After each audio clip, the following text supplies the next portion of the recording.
할머니 세 분이서 버스 정류장에서 버스를 타려고 이제 기다리는 거예요.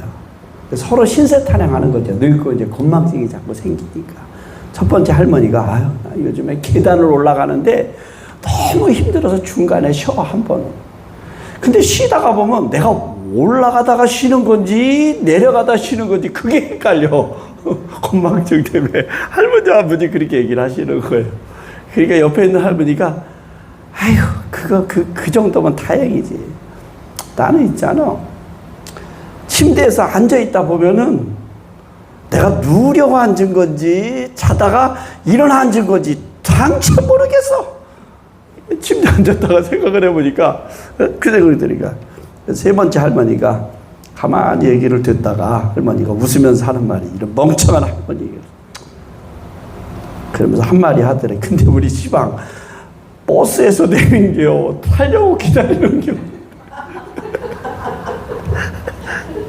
나이 들면 조금씩 깜빡깜빡 하는 거니까 그럼 뭐 서글플 것도 없어요. 근데 나는 그 생각을 해. 나이 들면서 물론 뭐 뇌세포가 기억력이 자꾸 떨어지죠. 젊을 때하고 다른데 근데 나는 그렇게 생각했어.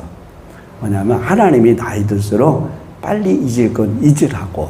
다 기억하고 살면 머리 터질 거 아니에요. 그래 안 그래?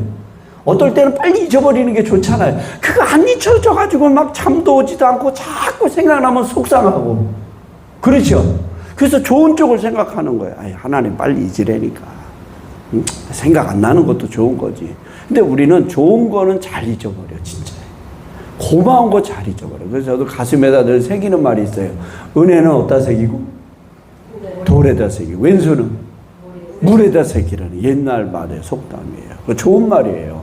고마운 거 잊지 말라. 근데 인생은 참 누구나 마찬가지예요. 고마운 거는 금방 잊어버려요. 섭섭한 거는 왜 이렇게 오래 가? 그래 안 그래? 섭섭한 거는 왜 이렇게 오래 가? 그래 안 그래? 솔직하게 그렇지 뭐. 네, 섭섭한 거 빨리 잊어버려야 돼. 고마운 걸 자꾸 생각해야 돼. 감사한 걸. 응? 내가 땅에서 풀면 하늘에서 풀리고 땅에서 매면 하늘에서 풀린대. 그 말이 예수님이 하신 말씀인데 그냥 건성을 하신 말씀이 아니더라고. 그러니까 빨리빨리 풀 건 풀고 그죠? 잊을 건 잊고 용서할 건 잊고 그래야 살지. 그 자꾸 그러니까 하나님이 잊지 말아야 될 거예요. 잊지 말을 거면 빨리빨리 잊어버리세요. 그냥. 야고보서 1장 23절. 자, 같이 한번 읽어볼까요? 야고보서 1장 시작. 누구든지 말씀을 듣고 행하지 아니하면 그는 거울로 자기의 생긴 얼굴을 보는 사람과 같아서 제 자신을 보고 가서 그 모습이 어떠했는지를 곧 잊어버리거리와. 응? 말씀을 듣고 행함이 없는 건 자기 얼굴 쳐다보고도 잊어버리고. 누구시래요? 이 치매가 오면은요 깜짝 놀랐어요. 치매 강의를 이렇게 들어보니까 치매가 심해지면요 거울을 보면 안 된답니다. 그래서 집에 거울을 다 막아놓는데요. 왜 그럴 것 같아요? 거울 보고 깜짝 놀란대요. 누군지를 모르는 거야. 자기 얼굴을 모르는 거지. 그래가지고 치매가 심해지면요 거울 같은 데 이렇게 커튼으로 이렇게 가려놓는데요. 또 막 싸운대요. 그 거울을 보면서. 그러니까 또 이해가 되더라고. 근데 말씀을 듣고 행함이 전혀 없으면 다 잊어버렸어. 다 잊어버렸어. 그래서 제가 그랬잖아요. 저도 마찬가지고 여러분들도 오늘 말씀, 오늘 집에 가면 생각해보자. 아니면 저녁에 누워서 오늘 목사님 설교 본문이 어디였지? 오늘 그 본문에서 무슨 말씀을 했지? 하나라도 좀 뭔가 남아야 될 거 아니에요. 그래 안 그래요? 장은요 에서 집안에 대한 족보에 대해서 쭉 나왔어요. 우리가 성경에 보면 이제 창세기 11장까지는 창조와 뭐 심판, 죄 이런 문제에 대해서 하고 12장부터는 아브라함 족장 4명이 나오죠. 아브라함, 이삭, 야곱, 요셉 이렇게 4명이 나오는데 제일 적게 나온 사람 기록이 누구냐면 이삭이에요. 이삭. 아브라함의 아들 이삭. 이삭에 대한 기록이 제일 적어. 왜 이삭에 대한 기록이 제일 적을까? 근데 이삭은 제일 고난이 없었어. 왜 그러냐면 이삭 그러면 떠오르는 게 뭐가 있어요? 순종. 야곱도 그러고 요셉도 그러고 팔려가고 노예 생활하고 아브라함도 막 떠돌이하고 전쟁을 치르면서 때로는 실수도 하고 막 그랬는데 이삭은 그게 없더라고. 요 이삭에 대한 기록이. 저는 그 생각을 해서 왜 이삭에 대한 기록이 제일 적고 이삭에 대한 성경이 왜 제일 적을까? 고난이 많은 사람도 그냥 야곱. 남을 잘 속이고 또 형 속이고 분노 사서 외삼촌의 집에 가고 오늘 그 말씀도 좀 연관이 되는데 가만히 혼자 생각해보면 이것도 성경에 안 나왔어요.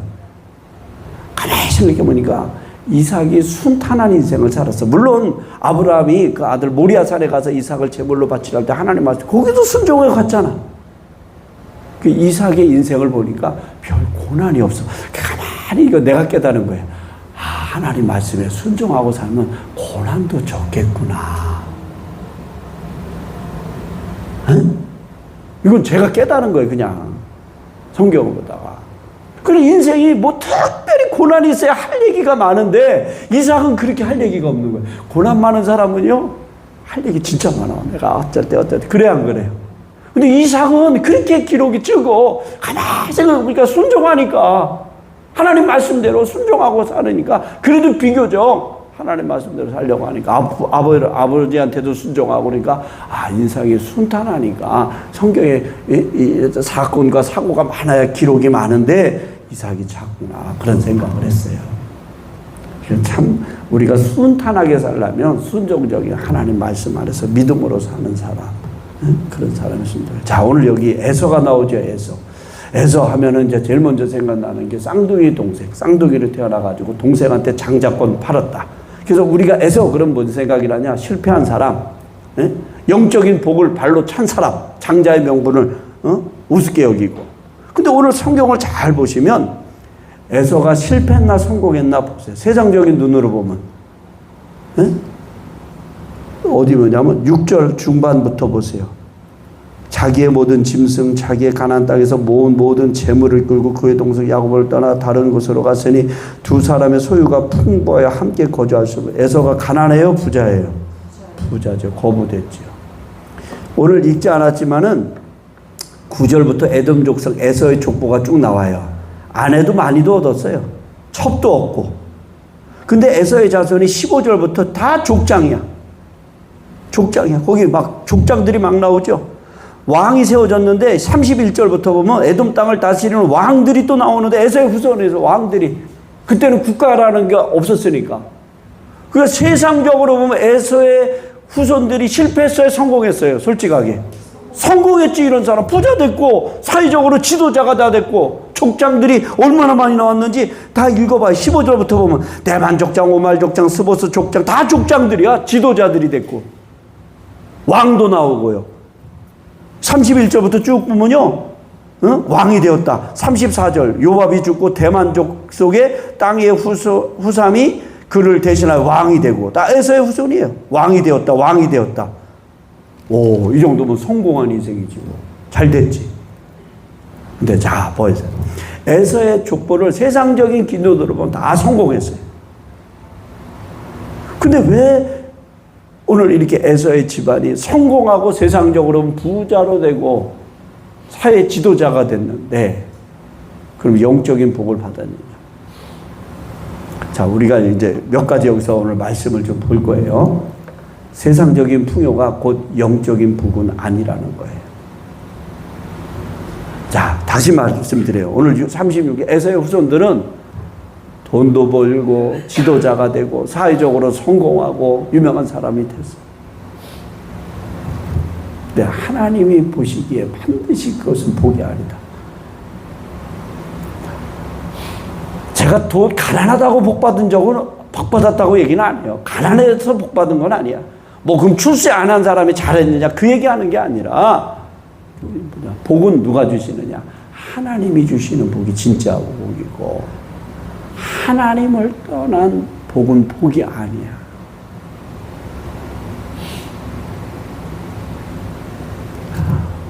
오늘 6절과 7절에 보면 소유가 풍부해졌어요. 재물이 많았어요. 사회적으로는 분명히 엄청난 부자예요. 물질의 복을 받았어요. 그래서 세상 사람들은 당연히 뭐라 그러냐? 에서가 복받았고 그의 자손이 복받았다고 그래. 근데 하나님 약속 안에서 누리는 복이 아니라 하나님 없어도 얼마든지 얻을 수 있는 세상 유업에 불과하다. 하나님 안 믿어도 부자들 많아요. 하나님 안 믿어도 얼마든지 성공한 사람들 많아요. 그런데 자, 우리가 오늘 말씀 볼 거예요.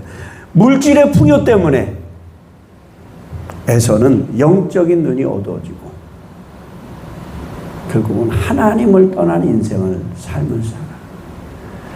잠언 10장 22절 여호와께서 주시는 복은 사람을 부하게 하고 근심을 겸하여 주시지 아니하시느니라 라는 말씀이 있어요. 하나님의 주시는 복은 세상이 주는 복과 분명히 다르다. 하나님도 물질의 복도 주셔요. 건강의 복도 주셔요.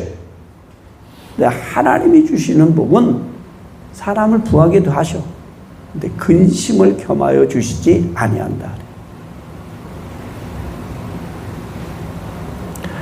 우리 그리스도인들이 여러분이나 나나 신앙생활 하면서 예수 믿고 복받고 예수 믿고 병 낫고 그렇게 설교하는 분들 많아요. 또 그걸 좋아해요, 사람들이. 아멘, 아멘, 그래. 근데 기준이 사실은 믿음으로 어떤 고난 속에서도 하나님 나라를 소망하며 예수 십자가와 부활의 소망 가운데 살도록 이끌어야 되는데 그냥 세상의 물질에 꼭 에서의 자손처럼 되는 게 복받았다고 결론이 그렇게 되는 듯한 말씀을 전하면 큰 실수를 전하게 되는 거예요. 그래서 고린도후서 6장 10절 말씀, 아무것도 없는 자 같으나 모든 것을 가진 자로다. 누가? 그리스도인들의 삶이 아무것도 없지만 모든 것을 가진. 늘 말씀드리지만 인생 가만히 생각을 해봐요. 인생 가만히 하나님 나라의 소망과 부활의 소망, 십자가와 예수 그리스도 없는 삶은 결국 인생은 허무하다는 거예요. 아무것도 없어. 결국은 죽어. 우리가 아무리 많이 갖고 아무리 좋은 것을 가지는데 결국은 뭐냐? 다 죽어.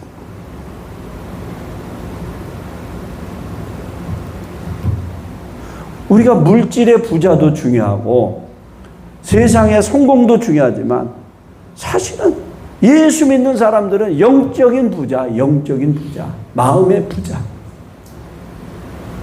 비록 적지만 모든 것을 가진 그리스도인들의 삶으로 살아가는 거예요.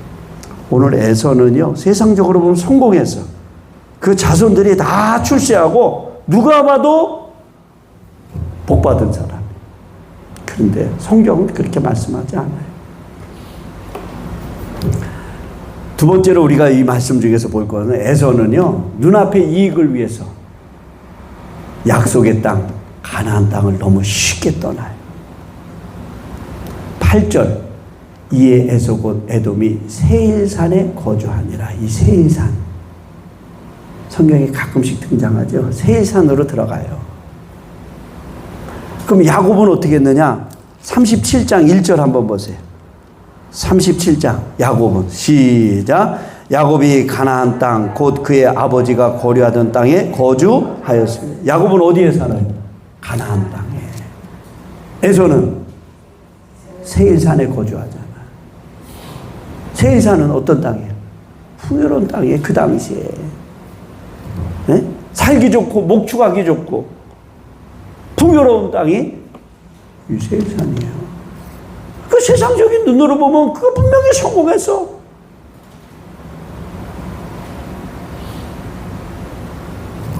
근데 야곱은 거기 따라가지 않아요.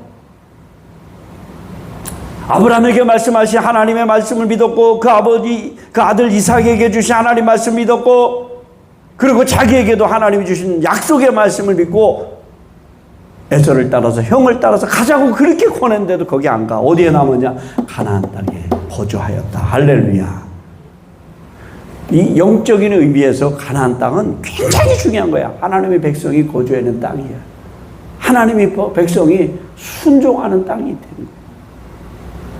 우리가 믿음으로 사는 게 다 가나안 땅에 거주하는 거예요. 하나님 말씀 안에서 믿음으로 살려고 했고 그래도 여기 떠나지 않고 세일산으로 가지 않고 풍요를 쫓아가지 않고 믿음을 쫓아 말씀을 따라서 거주하는 땅. 그게 어디에? 그게 가나안 땅이에요. 그래서 여기 보면 이제 에서하고 야곱이 결정적인 차이가 나와요. 에서는 풍요로움을 쫓아가요. 편안함을 따라가요. 약속의 땅을 버리고 세일산으로 가고, 야곱은 험악한 세월을 살았대. 나중에 자기 인생을 바로 앞에 가서 왕 앞에 가가지고 그 얘기해요. 네 나이가 얼마냐? 그랬더니 그때 야곱의 나이가 130살이래. 나는 130. 근데 야곱이 자기 인생을 돌아봤는데 뭐라면 험악한 인생을 살았대. 참 힘들게 고생하고 살았대. 비록 육신은 좀 고생하고 힘들게 살았을지 몰라도 가나안 땅에 거주하며 하나님 말씀을 쫓아가고 믿음으로 살았어요. 할렐루야. 저는 정말 우리가 인생 성공하고 나쁜 게 돈 버는 게 나쁘다는 그런 뜻이 아니에요. 나중에 결국에 가면요, 믿음으로 산 게 잘 사는 거예요. 할렐루야. 하나님 말씀대로. 내가 먹을 거 못 먹고 누릴 거 못 누리고 가질 거 못 가지고 남들이 보면 조금 허접하게 보일지 몰라도 조금 아무래도 마음도 불편하겠죠. 인생을 살다 보면 나도 저렇게 갖고 싶고 나도 저렇게 누리고 싶고 나도 저렇게 하고 싶은 마음이 왜 없겠어요. 네, 그런 마음도 있지만 나중에 가서 보면 그래도 말씀대로 살고 그래도 믿음으로 살고 할렐루야. 아유, 내가 잘했다. 신앙의 사람들은 다 그 고백을 하는 거예요. 믿음의 사람들. 아유, 그래도 내가 잘 살았지. 말씀대로 잘 살았지. 그럼 에서는 나중에 말씀드리기에 이렇게 성공한 것 같고 이렇게 다혈질적으로 했는데 결국은 에서는 실패한 인생이 되는 거예요. 우리의 삶도 마찬가지예요. 우리의 삶이 예수 믿으면서 자꾸 세상으로 가는 것처럼 물질적인 풍요, 세상적인 성공에다가 초점을 두고 인생을 그렇게 살고 내 삶의 모든 초점이 물질과 세상적인 성공에 초점을 두고 있다면 그럼 난 그렇게 얘기하고 싶어요. 그 사람의 신앙의 초점이 그게 또 하나의 뭐가 되냐? 우상이 되는 거예요. 그게 탐심이 되는 거고 예수라는 신을 이용해서 성공, 풍요를 따라가는 거예요. 그게 또 하나의 우상이 되는 거야. 탐심이 우상이라 했으니까 그게 욕심 안 해요, 인간에게. 그 다시 말씀을 드려요. 가난하게 사는 게 잘했다는 건 아니야.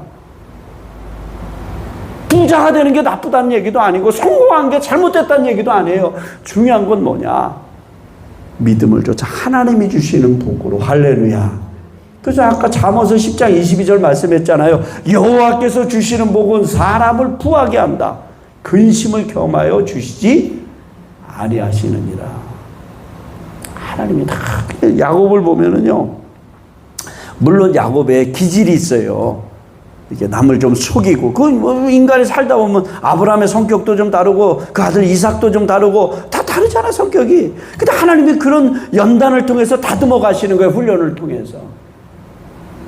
그러니까 우리의 이제 실제적인 모습은 우리 육신은 사실은 껍데기요, 집이요. 우리의 속사람이 있다고. 우리의 성경은 그래서 우리의 겉사람은 후패하지만 우리의 속사람은 날로 새로워진다는 거예요. 다듬어진다는 거예요. 다듬어지는 거예요. 그러니까 우리가 이 세상을 살 때 광야 같은 인생이라고 그러잖아요. 그러니까 우리가 이 세상은 뭐냐면 이스라엘 백성들이 애굽에서 나와서 광야 생활 40년을 통해서 그들이 계속 연단받고 훈련하는 거예요. 우리 인생도 결국은 뭐냐? 이 인생을 통해서 계속 연단되어지는 거예요. 그 다듬어지는 거예요. 그래서 하나님 앞에 갈 때, 우리가 죽으면 할 때는 우리 겉모습은 늙어서 죽던 뭐 사고로 병으로 여러 가지로 세상을 떠나죠. 우리의 속사람은 단장한 신부와 같이. 할렐루야. 우리 속사람은 다듬어지는 거예요. 하나님은 우리 겉을 보는 게 아니야. 어차피 이것은 흙으로 왔다 흙으로 돌아가.